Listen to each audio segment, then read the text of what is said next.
Devin here with Oelo Lighting, and today I'm going to show you how to install your very own Oelo lights for acrylic systems.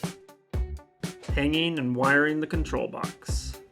The control unit provides 6 signal outputs, or zones, and power for up to 300 lights. In it, you will find a sticker for you to write down how many lights each zone has, and the necessary components for mounting the control unit.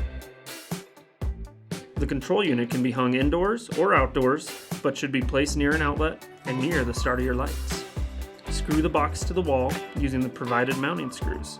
Here, we only use 2, but a third can be used if necessary. If the control unit is indoors, you will need to drill a hole for the 3-core wire to pass through. Do this near the start of your lights. Feed the 3-core wire to your control box, drilling holes and securing the wire as you go. Insert the 3-core wire through the large strain relief. Make sure there's around 6 inches of wire inside the control box. Separate the 3-core wires and strip back each wire about a ½ inch.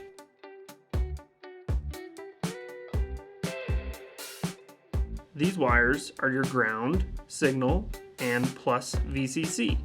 Next, connect the 3-core wires to the control box. Insert the plus VCC wire or positive wire into the red output conductor and snap it closed.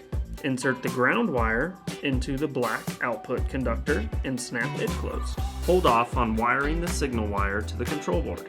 We will test the system at the end of the installation before connecting the wire. Hanging the acrylic components.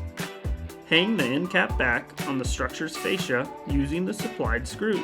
End cap backs should be mounted about 1/4 inch from the corner on external corners and 1 full inch on internal corners. This is so there's proper space for the end cap covers to snap on, and so that the light strand can reach the next channel without the need for a jumper cape. Next, screw cover clips to the fascia every 24 inches. We used 1 screw per end cap and clip, but 2 is preferred if there's enough space on the fascia. If the fascia is longer than 95 inches, use an extension connector to join 2 sections of covers. Ideally, place the connector near the middle of the run. After hanging, measure the distance between the end cap and the extension connector. Mark the measurement on the acrylic cover and then cut it with an appropriate saw. We use a handheld Makita saw with a 3 3/8 plastic blade to cut our acrylic sections. Take note of the markings on the cover. 2 grooves indicate the top of the cover, while 1 groove indicates the bottom of the cover. Next, remove the acrylic lens and set it aside. Insert the top of the cover into the clips and push the bottom of the cover into place. If the cover is difficult to insert, use a flathead screwdriver to bend the bottom lip of the cover clip. Make sure the cover clip is aligned to the center lines on the extension connector and the end caps. Inserting the lighting components. Cut down the 3-core wire just enough for it to reach the end cap. Separate the 3-core wires and strip back each wire about a ½ inch.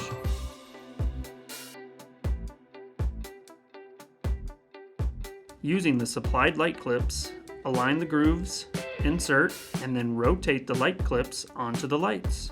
Make sure the light clip's clear arrow is facing upwards. On the light strand, locate the small black arrow. This arrow must point away from the control unit. The system will not work if it is facing the control unit.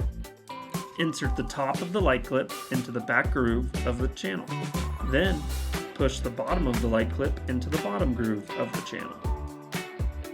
Continue adding light clips to the light strand and insert them into the channel, maintaining a uniform look. Wiring the lighting components. Identify the ground, S, and the plus VCC wires coming from the 3-core wire and the light strand. Insert the ground wire into a blue butt connector. Crimp down the metal part of the butt connector, making a strong physical connection with the wire. Do the same thing for the plus VCC wire with another blue butt connector. For the S and signal wire, use the smaller pink butt connector. Connect these wires to the 3-core wire and crimp them together. Make sure that the wires match, ground to ground, S to S, and plus VCC to plus VCC.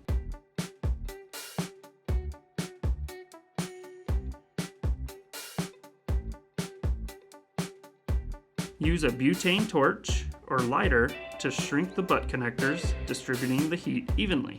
Be careful not to burn the heat shrink. Start with low heat for best results. Stop when the heat shrink has fully covered the wire.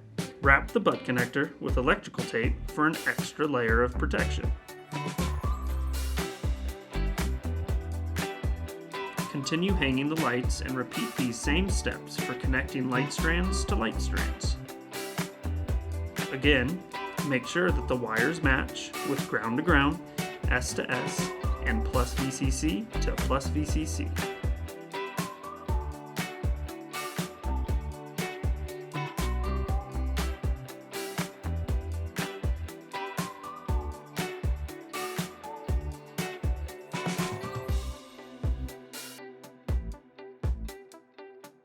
To connect distant strands of lights, use the remaining 3-core wire between the light strands. Additionally, you can route the wire behind the fascia for a concealed look.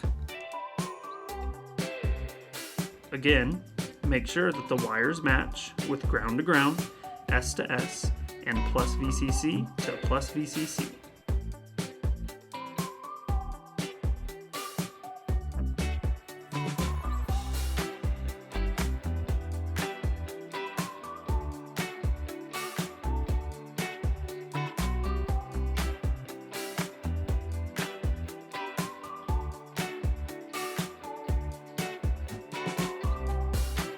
Finishing touches. Waterproof the end of the system by crimping on butt connectors, heating them up, pinching them closed with pliers, and then wrapping them with electrical tape. Snap on the lens covers by inserting the lens into the top front groove of the cover, then pressing down.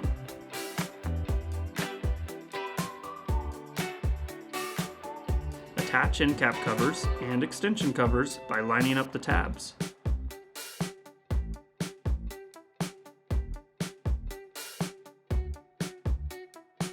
Once you have finished hanging the channels and wiring the light strands, we will test the system. Again, hold off on connecting the signal wire to the control board. Plug the power in and watch the lights outside. If the lights do not illuminate at all, investigate for a miswire. Start at the control box and work your way down the light strand. If the lights flash, inspect the wires for a possible short, like a punctured or severed wire. If the lights are blue but stop working at a certain section, inspect that area for a miswire. If the lights remain a steady and constant blue, you're good to go. Unplug the control box and wire the signal wire.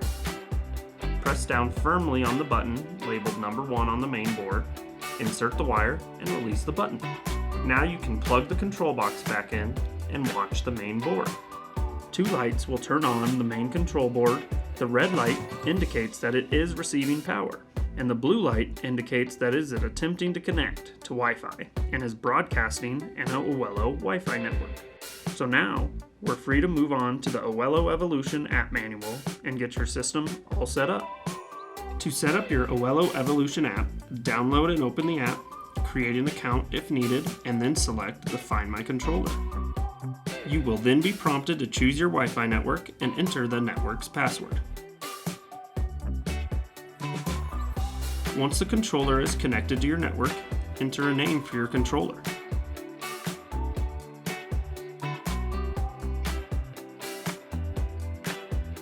Next, you will configure your individual light strands or zones. Here, you enable, name, and input the number of LEDs that each separate light strand contains. Most homes will have one linear system or zone, but the controller can support up to 6 separate outputs. Now is a good time to write down how many LEDs each zone has.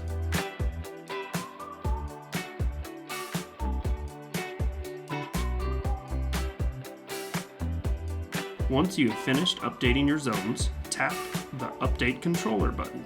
The controller will save your changes and reboot. Once that is complete, you will now have a working Oelo system. Feel free to test out your lights and create some amazing patterns.